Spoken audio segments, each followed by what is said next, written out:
I'm going to explain how to lengthen your essay by using quotations. The quotations always need to be explained.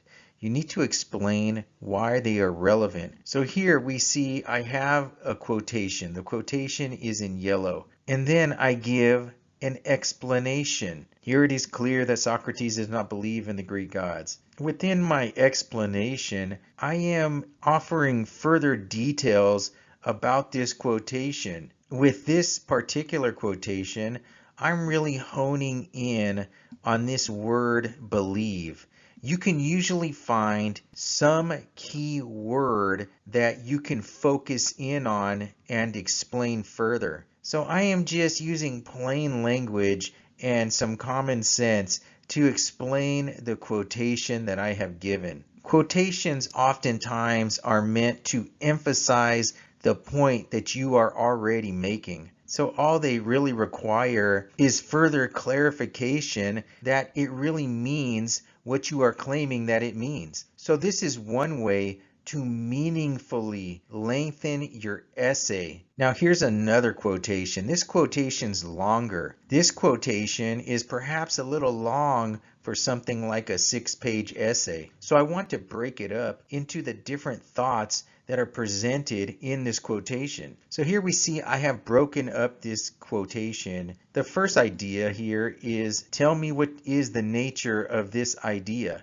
And the second idea that's given in this quotation is this part right here. So when you have a quotation that is a bit long that you think is relevant to your essay, that is a good thing. And in a meaningful way, it can help you reach that page requirement that you are trying to meet. So what I'm going to do is, now that I have broken up this quotation into two parts, I am going to explain each part. So for the first part of that quotation, I have separated it and I'm going to give an explanation. This explanation right here. And just like before, I'm going to pick some word in the quotation to focus my explanation. For this quotation, I see the word nature. Socrates says, tell me what is the nature of this idea. So by using the word nature, Socrates seeks something more fundamental. He seeks some sort of basis for what's being explained in this reading.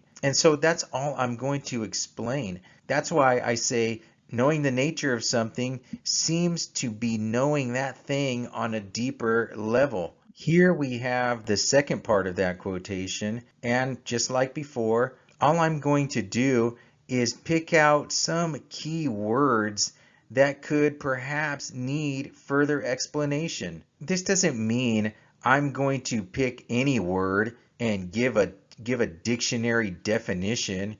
No, I am trying to explain the quotation in a meaningful way. So you should have a general knowledge of the material that you're reading.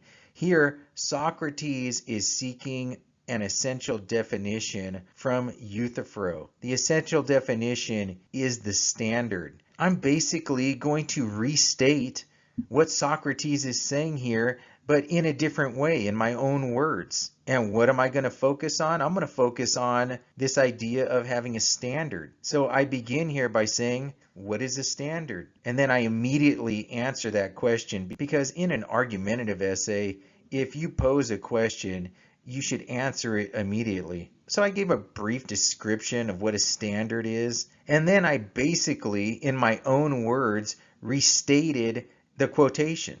So to summarize, in order to meaningfully expand the length of your essays, you should first use quotations. Second, give an explanation of those quotations.